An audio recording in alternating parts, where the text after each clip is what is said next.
today is to bring you the best people on the planet when it comes to breathing exercises and breath work. And it is so lovely to do one of these live. It's been a little while.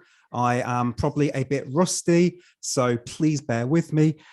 Today's guest is Mr. Ed Harrold. Ed is the author of Life with Breath, and he is a breathwork coach, instructor, guru, if you will. And he has done this for many years. He has coached Goldie Hawn, one of my favorite actresses, who, if you've not seen Death Becomes Her or Overboard or Private Benjamin, I'm sure you have. These are very, these films have been out for a little while. So he is the breath coach for her or works with her, and he has done so many things with pranayama. And this is our second Breathcast. I'm so excited to bring a second one with you now.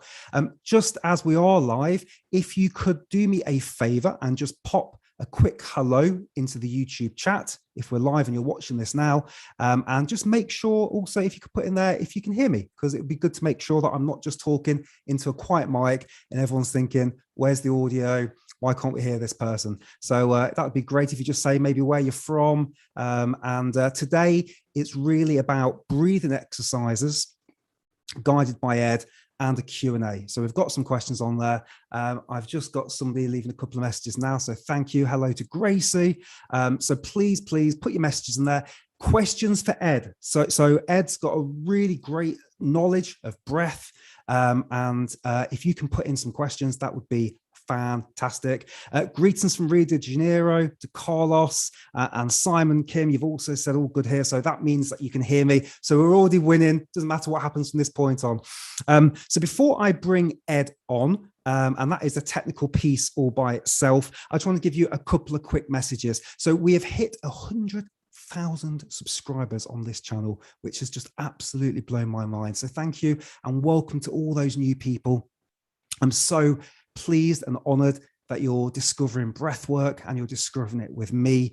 My journey now has been almost 5 years. Come December 1st, it will be 5 years since I spent a week with the Dutch Iceman, Mr. Wim Hof. And in those 5 years, it's just been an awakening journey. And some of you have been there right from the start. So welcome to all of you, and also welcome to all of those people that have just recently found this channel as well. That is ace.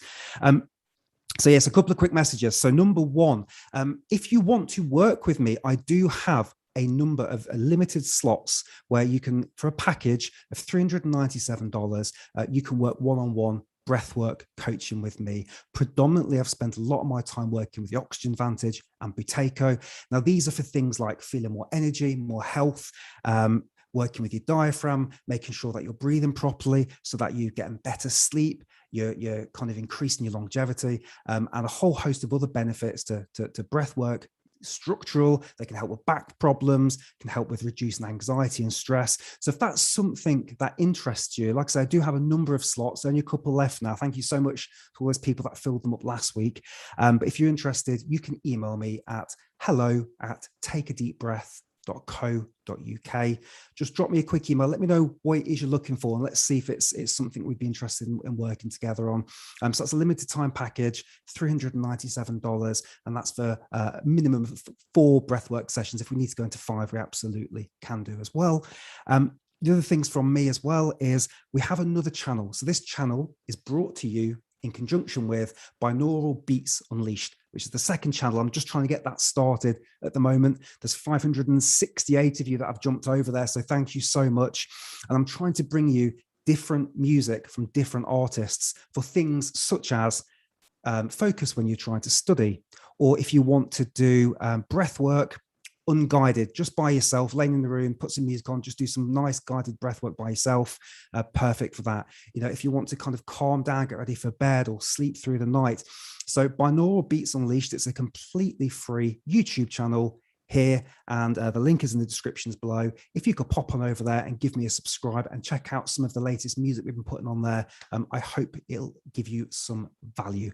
So that is enough messages from me. We are live. It's 7:06 here in the UK. I can see all these lovely hellos everywhere. So Irene, Henry, Natalie, oh my God, so many people. So without further ado, and I haven't done this before, I'm going to now try and bring Ed into the conversation. So welcome to Life with Breath with Mr. Ed Harrold. And we wait and we wait. This is the bit where it could go right or it could go wrong. And it looks like it's gone right. Mr. Ed Harrold, we're live on Take a Deep Breath. Hello, sir. How are you doing? I'm doing fantastic, Mike. It's great to be with you. Can you hear me? I can hear you. I can hear you. Can you hear me? You sound awesome, man. How's everything going? Fantastic. Yeah, I was just speaking to, I think it was Wendy. I was just saying, you know, here in the UK, doing well. We've had some nice weather recently. And yeah, things are really good. Now, you're in a van somewhere. So just explain, if you will, for people that are listening to this and can't see you, where you are and what you're doing, because it's quite interesting. Yes, I'm up in northern Idaho, up by the Canadian border, and we have an RV, and we take the RV out and we have the ability to work through the internet, but we also have the ability to be in the great outdoors and chill and get all these great negative ions into our body. And it's just a wonderful time to reboot, reconnect with nature and get healthy again. Yeah. Oh, Ed, that sounds lovely. You are living the dream. I'll admit to something right now. I was just getting ready for this podcast and I just took the dog for a quick walk up the road and there's this big tree. And I thought, you know what? I'm going to give that tree just a little bit of a hug. Just give it a little bit of grounding, just touched it, just try and get myself ready for this. So we can have a great conversation together. So, that sounds absolutely wonderful. So we didn't get a chance to speak before we went live. So we last caught up, I think it was back in April. So how has this year been for you overall, Ed? My gosh, it's been fantastic. The whole world seems to be opening up to the potential that lies inside each of us and begins to notice that it's just one breath away.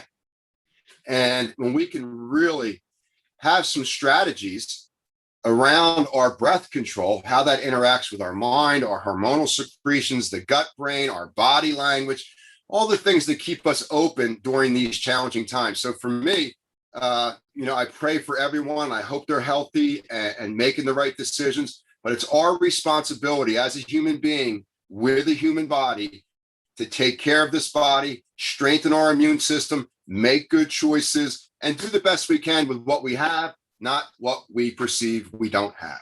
Oh, I love that. Glass half full, glass not half empty approach to life. That is very good. So Ed, we are live. So I feel like I'm working for NASA today because I've got a couple of screens. I've got questions from people. So you'll have to bear with me as I try and make sure that we don't miss any questions. So if you're watching this right now, it's, I think, 3 p.m. in New York. So that makes it, about 1 o'clock in LA, something like that. And here in the UK, it's 7 p.m. So probably if you're watching this in Poland or somewhere, it's 8 o'clock, 9 o'clock as you go. So we are live. You do have the ability to ask us questions about breathwork. So make sure you pop them in. I did go over and do a poll on YouTube. And I just said, what would you like us to talk about? So let me just pull that up as well, because I think that's quite interesting, Ed. And I think there might be a couple of questions on there as well. So just give me a sec. And just while I'm doing that, I'll just say a couple of quick hellos. So we've got Natalie, Irene, Henry. All good question for me there, Henry. I'm definitely going to jump into that one. Nikita, Angie, Bengu. I hope I said that right. Gert, Sam. Oh, Sam, nice question there. Angie, thank you for the comments about the channel. Okay, brilliant. So I can see some questions. Simon's in there as well. So please keep those questions coming. And as we go through, we'll do our best to get to as many of them as we can and answer them. Ed, I asked people what would they like to talk about today. And the thing that got the biggest percentage, 33%, was how to get better sleep. So I wonder if we could start there maybe and say, what can people do for sleep and what sort of breathing exercises or routines might you recommend for people wanting to get better rest and sleep? Great question. So for myself, when I'm thinking about sleep, it begins when I first open my eyes in the morning when I'm lying in bed. And I open my eyes and the first thing I do is I slow my inhale down. I stabilize my brain and I begin to feel the natural rhythms of the body. Every day is a little bit different. And then I begin to notice the quality of my mind. And I begin to form a strategy about how I'm going to interact with the morning activity. So it begins with slowing down the inhale, kickstarting that gastric fire with a stronger diaphragmatic movement, fill my brain with gratitude. You know, no matter, I don't really know what's going on in the world. I'm just doing the best that I can. So I just want to have gratitude for whatever opportunity presents it to me during that day. I'll go into the shower and I'll use the negative ions of the water and I'll go into a squat. And that squat will kickstart my lower body mechanics. I will sink down into that squat and I'll do little bits of breath retention where maybe I'll slow motion inhale, hold the breath in for 2, slow motion exhale, hold the breath out for 2. So I'm kickstarting the lower body. I'm getting digestion going. The cardiovascular system is going to kick into place. I'm just relaxing my face and all this water is coming down on my skin. It's opening up the pores of my skin and I'm relaxing my soft tissue. I'll come out of the shower and I'll just really feel like I'm taking less breaths per minute after that little squat with breath retention and utilizing the water like steam. So you're getting a lot out of a little. So I'll notice less breaths per minute, lower heart rate, greater ability to control my mind. And I've set in motion fat metabolism as my primary source of energy as I move through the day, because the day is an endurance event. It'll be filled with little sprints and little stressors, but predominantly from a metabolic standpoint, I want to be in that fat burning mode, that inflammation reduction mode, keeping my blood healthy, keeping my hormonal secretions in balance, and then stabilizing the brain. As I move through the day, in the morning, the sunlight is very high. The moon is down. How does that relate to me as a human being and breath control? Well, we have something called an autonomic nervous system. And an autonomic nervous system is a reflection of the 2 major planets that affect Earth. Number 1, the sun. And the sun is your sympathetic energy. It's your cortisol, it's adrenaline, it's your fire, it's your light. And then you have your parasympathetic activity from the cool white moon, that cool white light, that's cooling energy. So in the morning, what I'll do is I'll work on bringing more moon energy into the sun. So it's work on parasympathetic activity in the morning. So around 10 o'clock, I'm at work. I'll simply inhale. I'll hold the breath in several seconds, allow a little pressure to build. And then I'll exhale in a fraction, whether it be 50-50, whether it'll be in thirds or quarters or fifths. But I want to keep breaking down that parasympathetic response of the exhale process so that I'm bringing cooling energy onto the logs that I'm using with that high sun energy so I get the most out of the least in the morning. I want to be efficient energetically in the morning, keeping my autonomic nervous system in balance. There's heat outside of me, a lot of light, so I'll keep it cool inside by breaking the exhale down into smaller fractions. In the midday, it's the midday. I'll do some little Kapalabhati bursts, little brain breaks to reboot the brain, reboot the system, break up any stressors that might have occurred, and I'll prepare myself for the afternoon. In the afternoon, the sun's going down and the moon's going up. Now I need energy. Well, what's the most abundant energy on the planet? Oxygen. So around 2 o'clock, I'll go to my inhale, and then I'll inhale in 50-50, or I'll inhale in thirds, or I'll inhale in quarters or fifths, hold, let the energy build, sympathetic action, but it's through the nose, so it's not hyper. And then you'll exhale slowly through your nose. So as the sun's going down and the moon's going up, we can bring up sun or sympathetic energy by breaking down the inhale in the smaller fractions. When I leave work, it's alternate nostril breathing. Work is done. Now it's my time. It's exercise time. I need to exercise every day to break up stress, common sense, stay healthy. Alternate nostril breathing, let work go for an hour, and this is my time. I need my time the way I brush my teeth. I'll do some yoga. I'll do some light weights. I'll do some cardio. I'll do some meditation, everything that I can do to be super efficient. I'll go to bed, and again, I need parasympathetic activity. So it's inhale, hold 2, exhale, hold 2. several rounds, let go of my day, good, bad, or in between, focus my mental attention on reboot, restore, repair the brain, the tissues of the body. And then if I awaken at 2:00 at the night, when melatonin stops, because I had maybe a little too much stress during the day, I'll do unilateral breathing, which is just a simple tool where you're simply closing off the right nostril.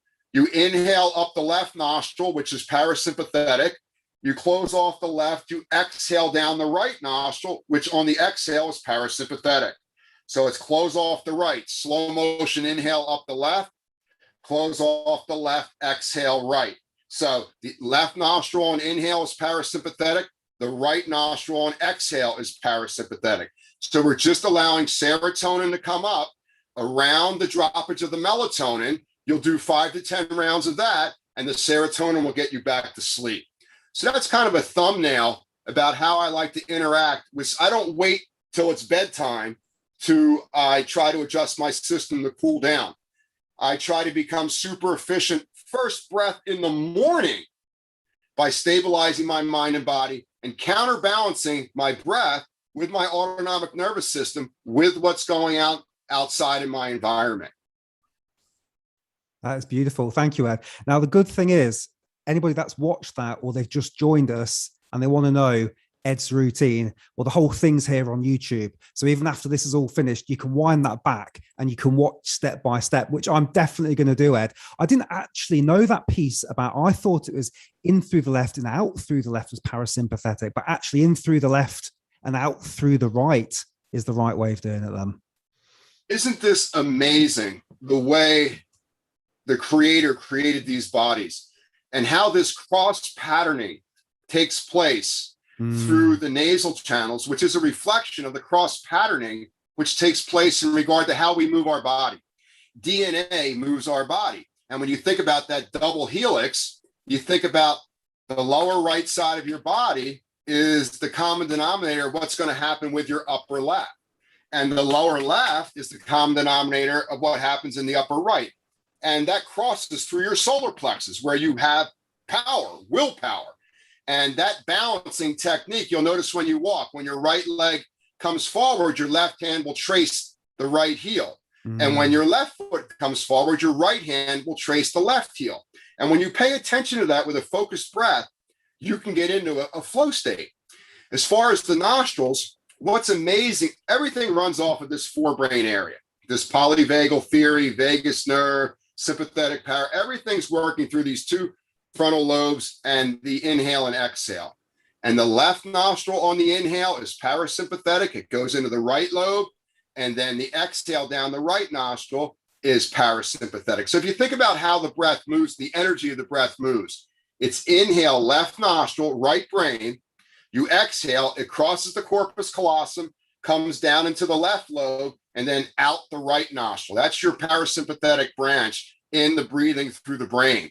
And then the opposite would be right nostril, inhale, sympathetic, feeds the left lobe. You exhale, it crosses the corpus callosum into the right brain, and then comes down the left nostril, which is sympathetic on the exhale. It's just beyond description, whoever created this. Yeah, it's so cool, isn't it? And for people watching this, that they might not realize that there is actually scientific studies that back this up about left and right nostril breathing. But ironically, people have known about this for thousands of years, haven't they? It's a practice, a very ancient practice.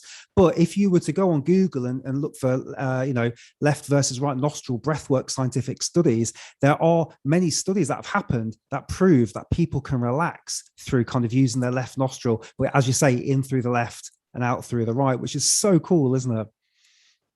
It's great that we have access to controlling the energy physically in regard to what we want to do mentally. So in other words, if I want to activate my right prefrontal lobe and I'm doing this inhale left, exhale right, I'm going to drop into all sorts of curiosity. I'm going to get beyond my comfort zone of where I normally think about subjective states. I'm going to become super creative and intuitive. And you'll notice in the right lobe that there's no words or numbers. There's no math or narrative. Now, if I'm going to balance my checkbook and it requires math skill, I'm not going to require any of the right frontal lobe. I'm going to inhale up my right nostril and exhale down my left several rounds. This is going to kickstart the linear rational cognitive brain in the left prefrontal lobe so that I'm sharp with my numbers. Yes. And folks have to realize these nasal channels, they respond to the environment. They pick up light and they register light. So in the winter, when there's less light and it's colder outside, we need to balance that out with more adrenaline and cortisol and heat inside. So more sympathetic activity. So what you'll notice is that during the winter months, that the right nostril will be more efficient during the daytime hours than the left, because we need to counterbalance the external environment and keep our body temperature at 98.6 or 8. In the summer, when there's a lot of heat and there's a lot of light, you'll notice the opposite. Your left nostril will be more open during the day because you require more parasympathetic cooling activity to keep yourself in homeostasis. And this happens without us telling it to happen. Yes. I'm glad you said that, because I was thinking that probably just 2 days ago. I was like, why is my left nostril so much more open than my right nostril recently? I've noticed that the right one's been blocked for a while, and that makes complete sense. Body's trying to calm me down, use the parasympathetic nervous system a little bit more. Again, such a cool thing. Ed, what I'm thinking is, because I can see loads of people in the chat. So what I'm thinking is, should we do a couple more questions? And then maybe break up with you guiding us through some sort of breathing exercise. And then we'll jump back into some questions and maybe do that a couple of times and see how we get on. That'd be all right. This sounds great. Brilliant. Let's have a look what we got then, because I can see people furiously typing away here. So some of these we might not have the answers to, but pop them in and, we'll do our best to answer them. So I've just saw one. What breathing technique would be best for healing the gut? So the main benefactors of the gut, like what creates suction and pressure and keeps the gut brain happy. So we have a diaphragm muscle on our pelvic floor behind the reproductive organ. And then we have the buttock muscles, the anus, the sphincter muscle, and that's at the bottom of the body. And that is at the base of the gut. And then we have the diaphragm muscle, the thoracic diaphragm muscle, which separates the belly from the chest cage. So to have a healthy gut, we need to increase the range of motion and strength of the thoracic diaphragm muscle. And this is the thoracic diaphragm muscle is our second heart. The first heart is a pump. Well, this is also a pump, and it works on suction and pressure. So if we simply can be aware of the pelvic floor with a straight spine, and we press our feet down so that the spine is straight, the brain likes to feel the feet touching the earth so that we're grounded in the intelligence of the body in the present moment. Body language says a lot. So that straight spine means you're using less energy to get through this second and this second and this second. And then there's a cumulative buildup of that so that you have a tremendous amount of energy in your immune system and your body so you get a great night's sleep. If you're exhausted during the day, you won't be able to sleep at night. So everything is connected. So as far as the gut brain, what I like to do is feet on the ground, spine straight. Inhale, hold, and then lift the ribs away from the hips and lift that thoracic diaphragm up underneath the lower lobes of your lungs. And then exhale through your nose, hold the breath out, and push the thoracic diaphragm down the same way you do when you evacuate your bowels, but hold the breath out. Inhale, hold, lift up. Beautiful. Exhale through the nose, hold out, push down.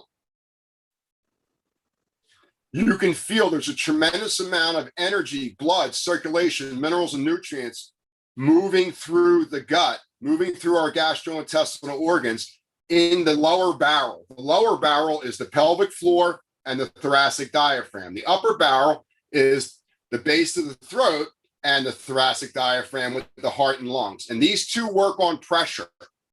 Another way of energizing the gut brain, normally when we exhale, we draw the abdominal muscles back to the spine, and there's a major flush that takes place in our gastrointestinal organs. What if we exhaled, we draw the belly back to the spine, hold the breath out, but then push the belly out, push the spine, push the organs away from the spine, push the belly out the way it would be on the inhale, and then relax, inhale, exhale, hold out. Now push your belly out. Now, so what we're doing here is we're reversing voluntarily where muscles and organs would normally be during the breathing process. In other words, you inhale, your diaphragm goes down. We hold the breath in. What do? We lift the diaphragm up to where it normally would be when you exhale.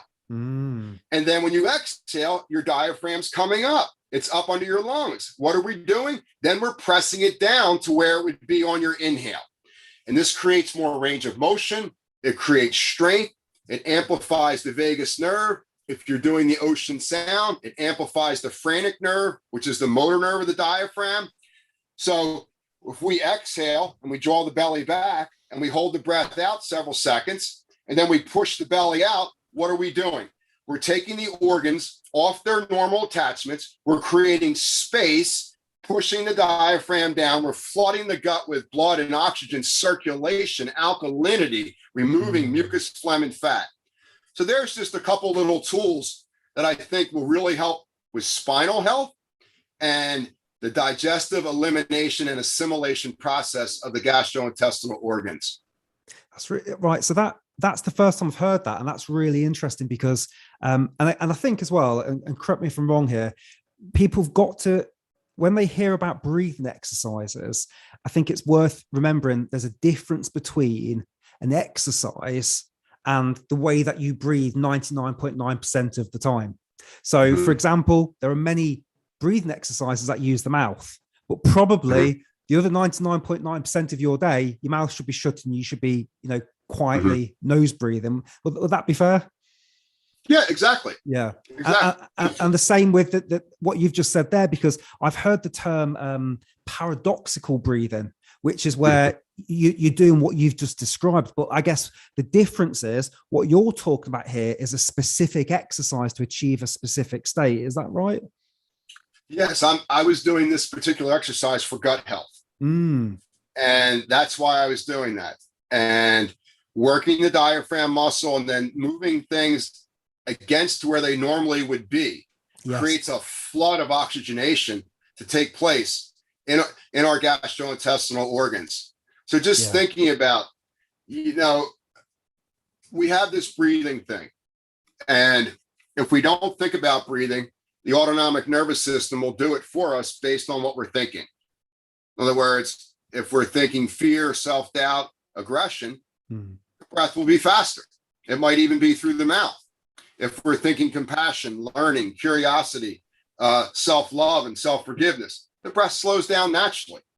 So the basic breath that I think folks should be doing 9 to 5 outside of their exercise routine should be a nostril breath with the exhale longer than the inhale. Yes. So if you're inhaling 2, exhale 4, inhale 3, exhale 6, inhale 4, these are little brain breaks you can do during the day even. Like if you want to take a break for a minute, just go through a little ladder. Inhale 2, exhale 4, 3, 6, 4, 8, 5, 10, 6, 12, 7, 14, and then bring it back down and then re-engage the workplace. Yeah. But the basic breath should be nostril inhale to get the downward thrust of the diaphragm muscle to stabilize the spine and kickstart digestive fire, kickstart the gut brain, and stabilize the brain between our ears. Next step is exhale through the nose longer than the inhale. This creates safety in the lower brain. If the amygdala, which is our war department, our fight or flight department, sees the exhale shorter than the inhale, it thinks we're in danger and it begins to organize an attack or defend strategy. And in that, you'll see digestion will stop. Heart rate and blood pressure will rise. All the energy leaves your viscera and goes out into your arms and legs to fight the intruder, but there's no intruder. There's just a thought. It's not real. So the body's not designed to exhale on its own. The body's designed only to inhale. So these practices, to receive benefit from them, begins by training your expiratory muscles to stay with the moment longer and close that moment before you inhale again. Your brain doesn't like a lot of things open. It likes to see something, interact with it, do the best it can, and close that chapter and then open another chapter. So our breath fundamentally is creating the boundaries in regard to how we're going to think, our perception, how the world sees me, what energy I'm going to use. So these exercises are great. I spent my whole life, the last 25 years, all I focus on every minute is breath control. There's 800,000 different ways to inhale, hold, exhale, hold. It's like the stars in the sky. But fundamentally, we want to take less breaths per minute. So slow motion inhale, exhale longer than the inhale. That should be your prominent, the way you were breathing when you were a youngster. That's how you were breathing. Yes. So just remember that in your cellular memory, and you'll be well off into your next goal. Yeah, wonderful. And just going back to something you said, probably about 7 or 8 minutes ago now, I love what you said about the diaphragm being the second heart. I think that is such a wonderful thing. I've never heard that before, which is just a beautiful thing. You're right. This big pump, this huge dome-shaped disc that's doing all this wonderful work in our body. What we'll do, we'll jump to one more question and just say hello to all the people that have joined us now. There's 70 people with us right now, which is incredible. So hello to everybody that's watching. You're watching a conversation between me and Ed Harrold, author of Life with Breath. I said author there in a bit of a Cockney accent. Life with Breath. This is our second time together, and you haven't missed any breathing exercises yet, so don't worry. We are going to do some breathing exercises shortly, and you've got still a chance to pop some questions into the live chat here on YouTube. And somebody asked the question, and they go, will this be available for replay? Yes, it will. You'll be able to go there as well. So right, let's jump into some more questions. Let's have a look. Hi, Ed. Do you have any routines or suggestions for pairing breathing exercises and movement together for releasing negative emotions, anger, anxiety, or sadness? Wow. Thank you very much for that question. So when we think about these thoughts or emotions or moods that have presented themselves to us in our mind, we can shift our perception of these moods, thoughts, emotions in the brain with something called neuroplasticity. So in other words, I can bring my mind back to an event that occurred 20 years ago that I don't quite understand or makes me angry, where I'm disappointed in myself and what I said, or I'm disappointed in somebody else. We can rewire our brain's perception of that subjective or objective state by using breath control and the body. And it takes the energy of the body to come up into the brain and rewire these neurons, because neurons that are wired together fire together. That's Hebe's law. So neuroplasticity takes place when there's a new awareness around an old subjective or objective state. So you have this conscious new awareness around an old thought that you thought this was the way you were going to think this all the way to your grave.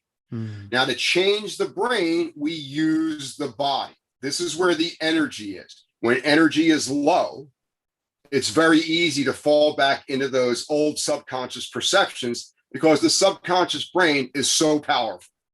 When you think about the subconscious and conscious brain, the subconscious brain has access to 40,000 files that it could pull up at any moment to place on your mind. Your conscious brain has access to 40 files at any given moment.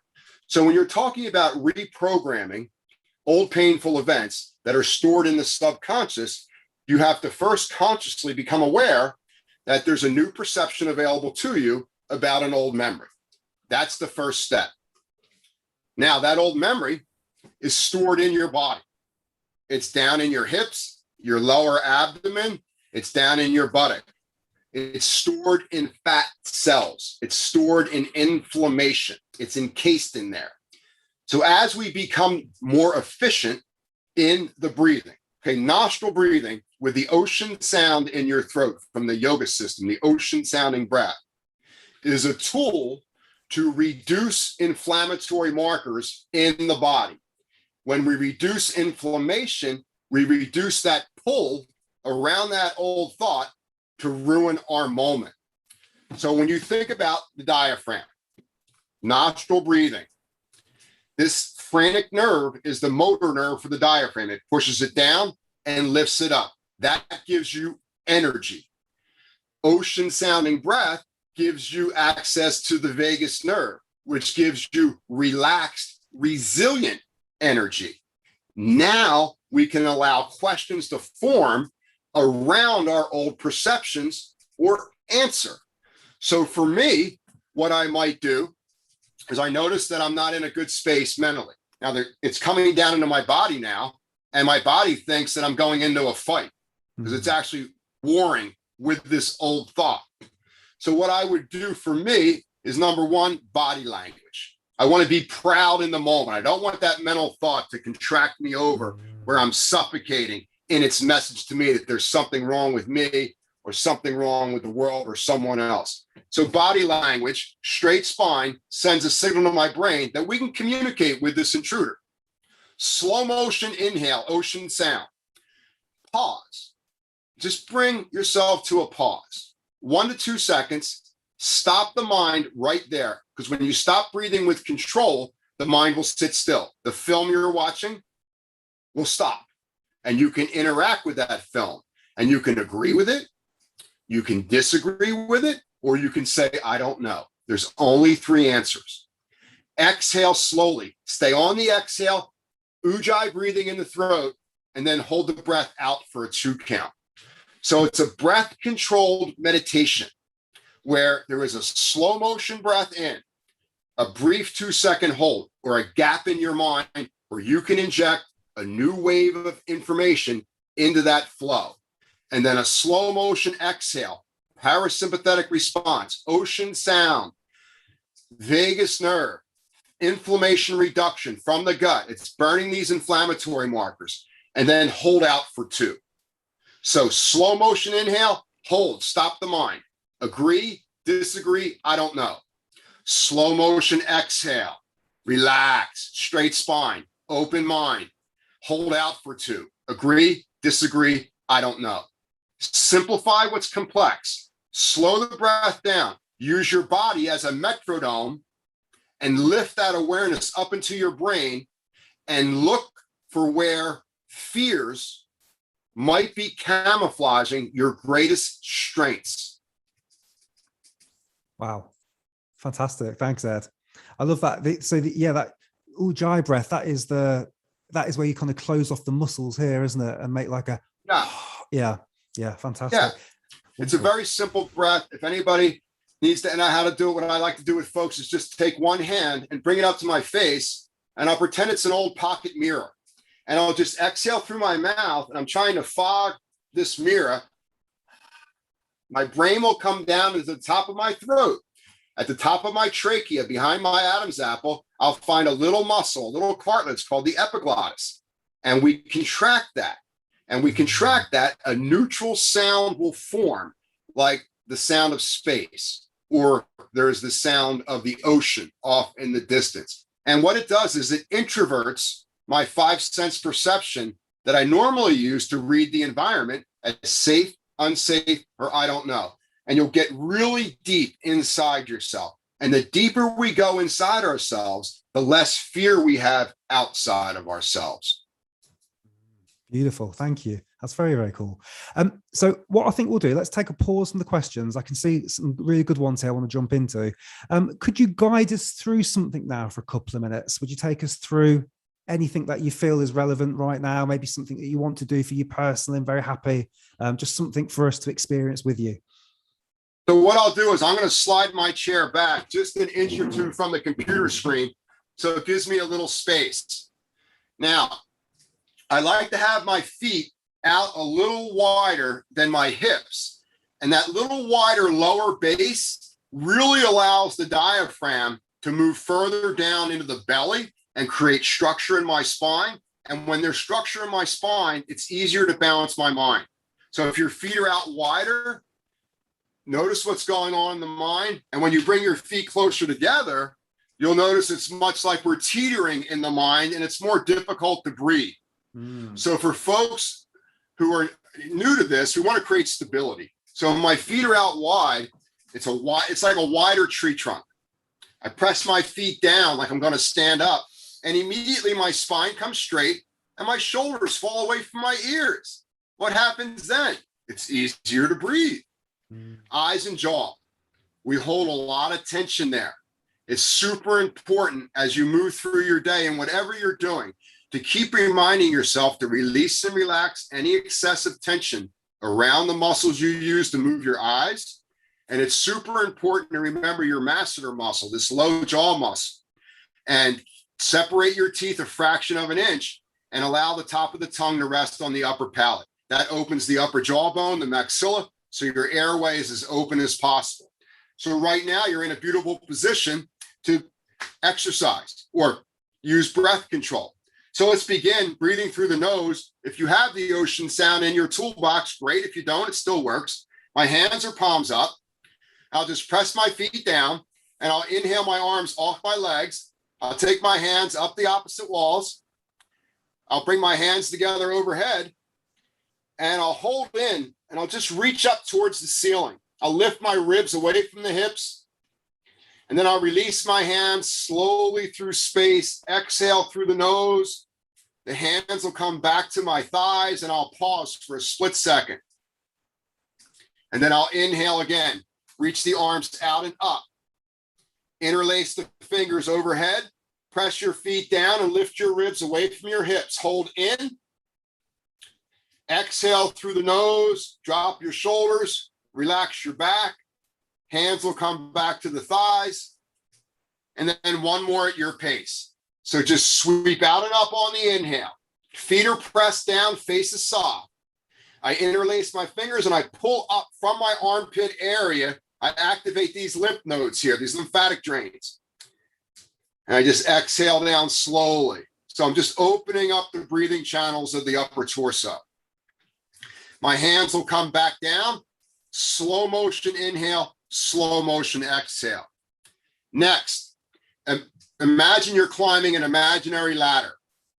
So take your right hand, reach it up to the ceiling, look up, and then bring the right hand back to the right thigh. Spine is straight. Press into the right foot. Take your left arm up, follow it up, reach up as high as you can, and then slowly bring it down. Press into the left foot, reach the right arm up, look up, stretch your back, come down. Press into the right foot, lift the left hand up, reach up, and bring it down. Now, press into the left foot, take the right hand up. Now, press into the right foot and reach out to the left. Exhale all the air and feel that down in your belly. Come back to center, bring the right hand down. Press into the right foot, take the left hand up. Press into the left foot, reach to the right. Exhale all the air in the lower left side of your belly. Feel that suction there. Come back up. Bring it down. Press into the left foot. Take the right hand up. Reach over to your left. Look up. Bend the elbow. Take the hand back behind you. Twist. And then sweep the hand back to the thigh. Beautiful. Left hand comes up. Reach it to the right. Look up, bend the elbow. Take the arm back behind you and twist your spine. And then sweep the left hand back to the left leg. Right hand comes up. Reach left. Look up. Twist around. Flush your kidneys. Right hand, right leg. Left hand comes up. Reach over to your right. Look up, bend the elbow, twist around, open your chest, sweep the hand back. Palms down, feet down. Roll your shoulder blades up, back, and down like a bike chain. Really slow. Open the sternum wide.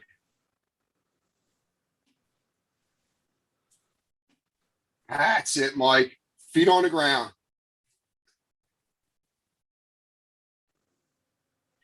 And one more will do. Palms turn up. This time, inhale your arms overhead. Let them cross and come down onto the opposite leg. Crossing. Beautiful. Inhale up. Reach back. Come down. Beautiful. Inhale up. Let them cross. Come down to the opposite leg. Inhale up. Sweep them down the opposite walls. Beautiful. One more. Inhale up. Let the arms cross. Come back to the legs. Inhale again. Good. Now notice how easy it is to breathe right now. I don't know if you saw me at the start. I'm so tight. I haven't been stretching recently. Very, very naughty. But I could feel as we got to about 3/4 of that, things started to shift and open up. At the very start, I could barely even get my hands to touch. So I need to do that every day. Thank you, Ed. That was really good. I hope people played along with that and had a go. That was fun. That was good. Thank you. So let's have a look. What else have we got going on here? I did miss a question, actually. Let me try and find it. I don't know if we'll have an answer for this, Ed, but any breathing suggestions for someone with fibromyalgia? Fibromyalgia is a form of arthritis. Right. And arthritis is rust. So we need to go deeper into the cells of our energy to bring that energy out to the surface. So what I would suggest here is a couple things, okay? Number one is sit up tall and let's kickstart our energy. So just through your nose, inhale a little bit. Inhale a little more, a little more, a little more, a little more. Now inhale through your mouth and swallow that energy and pull your shoulder blades back, squeeze, exhale through your nose. So little pulse inhales until the lungs are filled, and then add a mouth inhale, hold in, nostril exhale. So in real time, just a pulse to the nose, another pulse, another pulse. Keep going, keep going. Now stop, mouth inhale. Pull the shoulder blades back, swallow the air into your stomach. Lift your ribs. Exhale slowly. One more. So it's 4 or 5 pulse inhales through the nose, then a mouth inhale to completely inflate the lungs, to vertically push the diaphragm down as far as it can. We hold in, we lift the ribs, we kickstart the solar plexus, and then it's a nostril exhale. So 3, 2, 1, pulse inhale, pulse, pulse, pulse, pulse. Now mouth, swallow the air, pull the shoulder blades back and down, lift the ribs, feet are down, and when it becomes uncomfortable, let it come out through the nose. Take several resting breaths. Add that to your walking routine. Add that to your exercise routine. So you start to spark the cellular fire a little bit deeper than where the brain is normally going right now. And as we begin to extract that deeper energy from the mitochondria of the cell, I think a lot of the arthritic holdback of the lower energy will start to kickstart in your favor, my friend. Wonderful. So give that a go and let us know, leave us a comment maybe after and see if you feel any benefits from that. Thank you, Ed. Right, let's have a look what else we've got going on here. I've done that one. Okay, so someone's put, I'm healing my adrenals and often stick with breath work that activates the PNS, the parasympathetic nervous system. They've put, is the Wim Hof, I guess, /Tumo method too intense. So what they're asking, I guess, is what's a good breath work for healing their adrenals? Okay, so when you're using breath work, it's important to understand without a doubt that less is more. You don't need to do a lot of this stuff to really rewire the body, rewire emotions and moods, and rewire the brain. A little bit of this goes a long, long way. So when I'm thinking about the adrenal glands, let's first talk about the kidneys. And the kidneys are here at your thoracic spine, behind, a little bit behind and below your solar plexus. And right above your kidneys, you'll find these little acorn-shaped adrenal glands. So one of the things that I like to do with the adrenal glands is I'll take my right hand down to my leg and I'll turn it palm down and I'll place it on my right knee. I'll take my left hand forward and I'll look at the left thumbnail and I'll just twist it back behind me. So right now, I'm flushing my adrenals. I'll lift my chest just a little bit. And that little chest lift, that little back bend, you can feel it in the kidneys and the adrenal glands. So we're creating stimulation, but it's not overstimulation. And then we'll exhale the hand around, and then we'll bring the right hand back. The left hand's on the left knee. I'll twist as far as I can. Now, I'll lift my chest and back bend. In that twist, you'll be able to go a little further. So you can feel the adrenal gland firing there, like there's a knot or a kink in the hose in your back. So you've got this movement here. So bring the right hand back, take the left hand around, go twist as far as you can, and then back bend slightly, and you can twist further. Now, to reboot the adrenals, breathe fast through your nose 5 rounds with Kapalabhati. So it would just be, and then on the exhale, swing back around, and then bring the right hand back, get your twist, lift the chest, back bend, twist again, 5 rounds of Kapalabhati. And then on the 5th round, you swing back around. So to reboot the adrenals, we're going to get maximum movement of the diaphragm with the suction and pressure that we can create through the nose with the diaphragmatic breathing.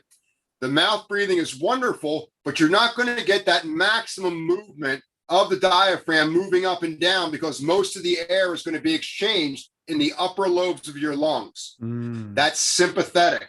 We want to get the air into the lower lobes of your lungs if we can and activate the parasympathetic branch, which will cool the adrenal glands. And you add that to the twist, my man, you're going to be in good shape very, very soon. Practice this and let me know how it goes. Fantastic. And just explain just a little bit more, Ed, Kapalabhati, just explain what that is. So Kapalabhati breathing is a strong inhale where you're forcibly expelling the waste. So there's a quick squeeze of the abdominal muscles and the air comes out through the nose. And it's just, and your body inhales on its own. Force exhale. Let the body inhale. Forced exhale.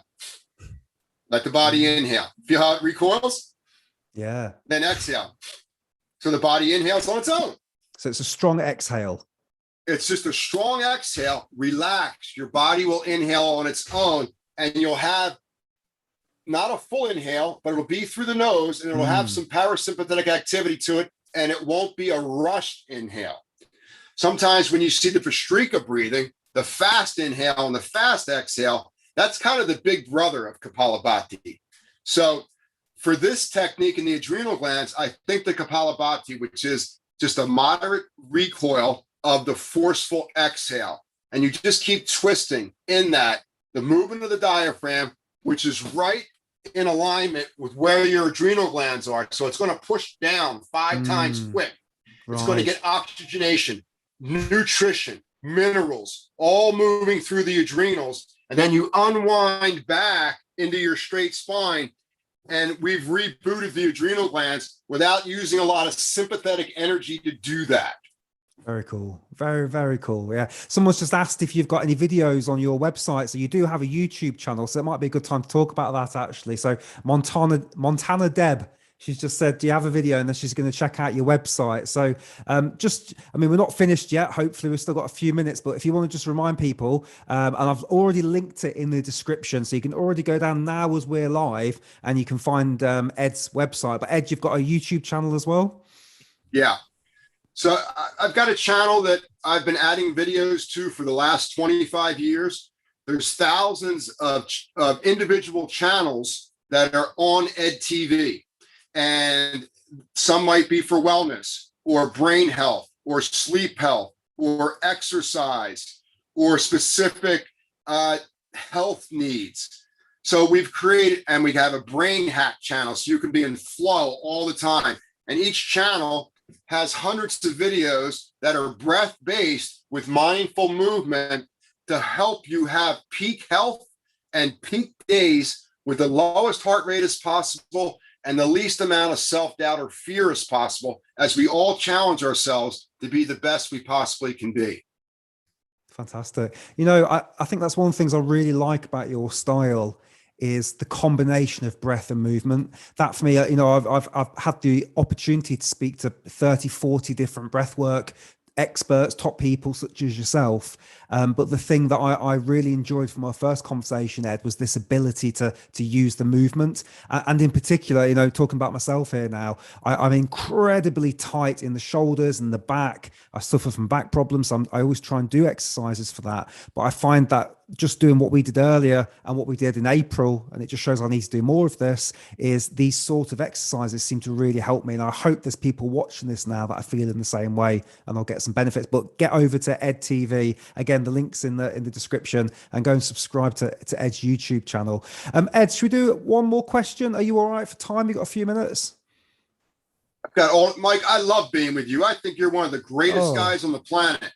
Oh, wow. That's very nice. Thank you. Ditto. Thank you. Oh, lovely. You made my night, Ed. Right, let's have a look. What can we do? So somebody said that they have tried breathing exercises to lower their blood pressure, but it only lasts for a few minutes and then the blood pressure goes back up again. Any advice you can give to make it a more sustained lowering? Practice, practice, practice, inhaling at the pace of a snail. Practice taking in your in-breath every spare moment for the next 2 weeks as slowly as you possibly can. Remember, we want to get that. First, we want the belly to receive nutrient, and we want the spine, the central nervous system, to be erect in the low back. So we need to get that downward thrust going with that thoracic diaphragm, and become aware of the details of inhale. So we have this thoracic diaphragm, which is going to swell the upper abdomen up. Become aware of the lower abdomen. There's a lot of really good information there that's going to help you keep your blood pressure down. If you can tune your mind to what's going on above the reproductive organ and below your navel, there's valuable intel there for you. So on the inhale, we have the diaphragm moving down and the lower or the upper abdomen swelling out. So that is going to give you a large serotonin and dopamine hit in your gastrointestinal organs, which is going to start to get your gut healthy, alkalining the blood of the gut. Number two, as you notice your inhale evolves, you'll notice the floating ribs, the ribs that aren't attached to the sternum, these little shorter ribs that come out of the spine. They don't quite make it all the way out front. Well, during the early part of the inhale, after the belly swells, you'll notice the floating ribs will pull down. And on the right side of your belly, you're going to get a wonderful massage on your liver and gallbladder. And this is going to help stabilize your blood pressure because these are energy assimilating organs. On the left side of your belly, when you feel these ribs pull down, you're going to get a wonderful massage on your stomach and spleen so that your digestive fire becomes stronger. So you're getting toxicity out faster. And the spleen is going to help your blood remain healthier. So healthy blood is going to be healthy blood pressure. Then as the inhale evolves further, you're going to hit the ribs that are attached to your breastplate. And the idea here is to expand these ribs like gills, north, south, east, west, just like a fish. And then practice sensing when rib 1 and 2 lifts towards your low jaw. So we need to strengthen your lung tissue.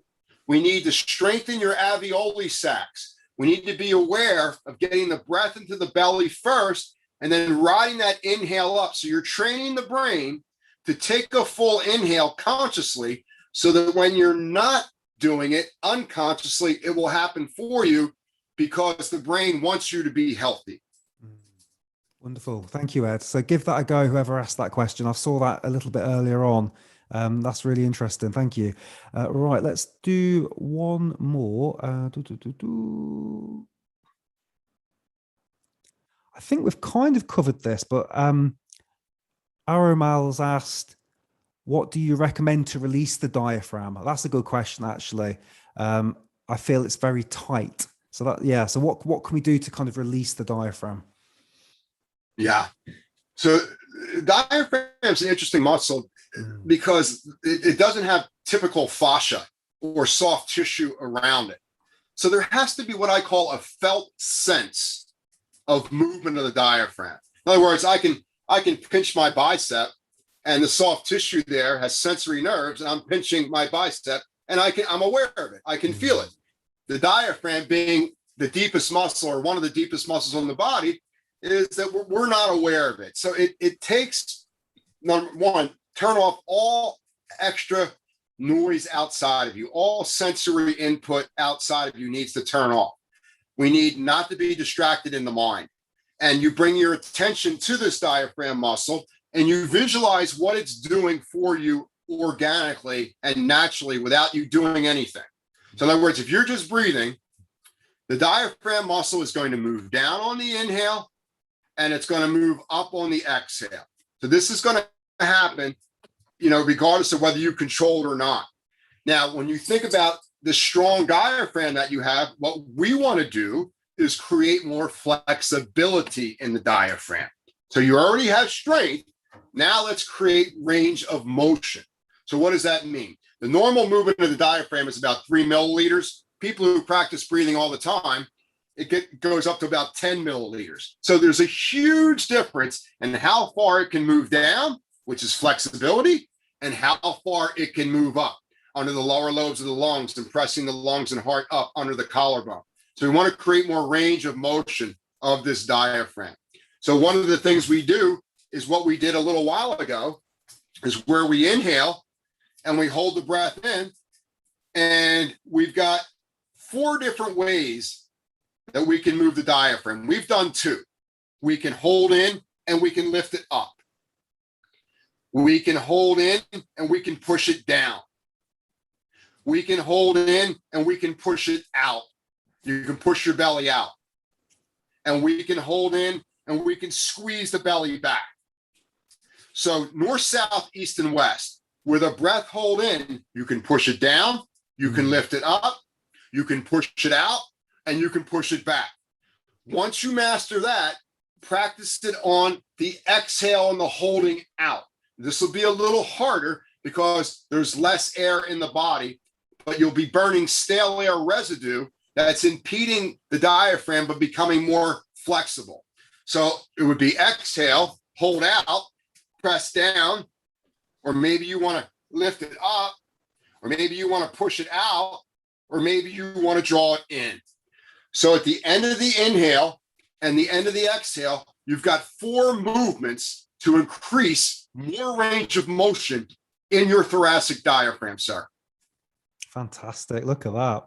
I find that stuff really, obviously I find all breath stuff really interesting, but I really like the diaphragmatic stuff because for years and years, I was what you would call a gut sucker. I didn't even know. I just thought it's good to go around as sadly lots of people are. We walk around and we suck in our bellies because we think we want to look a bit slimmer and we don't realize the damage that we're doing. And I've got all these lower back problems, and I'm sure some of it's related to that. So wonderful. Ed, I tell you what, I feel so privileged to have sat down and had this time with you. It's been wonderful. And I really hope people have enjoyed it. Thank you, everybody for your questions. It's been absolutely fantastic. So as we draw to an end, I'm going to ask you in a minute, Ed, maybe to do a breathing exercise to help me get off to bed now, because it's 8 o'clock here in the UK. It's dark outside.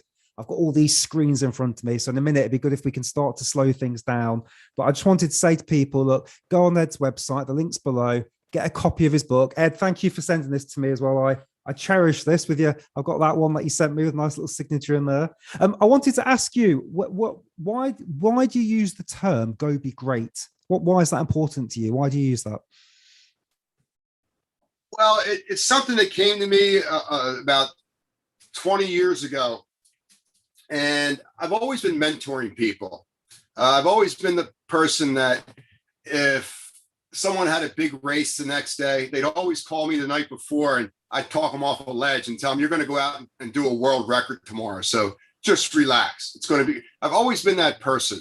And it wasn't go do great. It's not doing. It's go be human being great from the inside out. And I noticed the difference between doing and being, and we're all great doers. We can wind things up, but we have difficulty, it seems sometimes, in just being ourselves. And we have a tendency to overthink or over-emote or over-physically exercise, and then we miss the mark. So for me, it was go, be great. You're a human being first. You're a human doing second. If you can unwind what you've wound up, you will be more successful tomorrow than you were today. So go be great. Go be great. I love it. I love it because I'll see you put comments on my Instagram sometimes, and I'll see you'll always put the aim, go be great. And it always gives me a little extra spark of energy. I was like, yes, I will try and go be great. So Ed, so as we draw to an end then, would you take us through some relaxing something just to help us get through the weekend now as it comes to a close? So, mentally allow the weekend to come to a close and know that tomorrow is going to be Friday, and then Tuesday will be Thursday and Wednesday. So always reverse your week around. So you bring that Friday mindset to the workplace on Monday. So you're not that heavy person who's, all needy and parasitic energy and you're starting trouble with drama. Bring Friday to Monday, and then the rest of the week will flow right through for you. Nice. As you begin to go to sleep tonight, we want to amplify our ability to fall asleep quickly and deeply. So we look to our exhale and the mental intention of a good night's sleep. I would prefer a good night's sleep. So we stabilize the brain with that slow motion inhale, and then we exhale through our nose to completion, and we pause. I would prefer a good night's sleep. Inhale, exhale slowly, unwind, pause. I would prefer a good night's sleep. Last one, slow motion inhale, slow down. Life's not a race. Or if it is, it's a race you want to come in last. Exhale slowly, pause, accentuate the parasympathetic. I would prefer to fall asleep. Do that 3 to 10 times, and that'll make that autonomic shift to a parasympathetic dominance. Don't think. Don't think. Pay attention to what you want to occur, and then co-create it with the universe. I would prefer to have a good night's sleep. Wonderful. Stay in your power. Sorry. Yeah. Yes, you have. Yeah. Just even doing it just then, I started to feel more relaxed straight away, just as you were guiding me, and I was just saying it in my mind. I was like, yes. So I'm actually looking forward to getting into bed tonight, and I'm going to use those affirmations. Ed Harrold, Mr. Ed Harrold, author of Life with Breath. Thank you so much, everybody. Make sure you check out his YouTube, check out his website. This man is a breathing legend. I'm so privileged to have him on twice. And we're going to do a reverse next year, hopefully, Ed, where I get to come on and talk on yours. Looking forward to that. I'm going to have you on my podcast, my Life with Breath expert series. We're going to do it in January 2022. And we're going to make sure from that podcast that everyone next year has all the tools for the best year of their life. Fantastic. Beautiful. All right, everybody, wherever you are in the world watching, thank you so much for being here. We've had a really wonderful amount of people be on this live stream. Thank you to everybody for putting their questions on here. I'm wishing you a wonderful rest of your weekend and the rest of your week. And to Ed's point, bring the Friday mentality to Monday. I'm going to use that tomorrow. I'm speaking to my colleagues. Friday mentality to Monday. All right, everyone. Have a great one. Ed, take care. Thank you. Thank you, everyone. Thanks, Mike.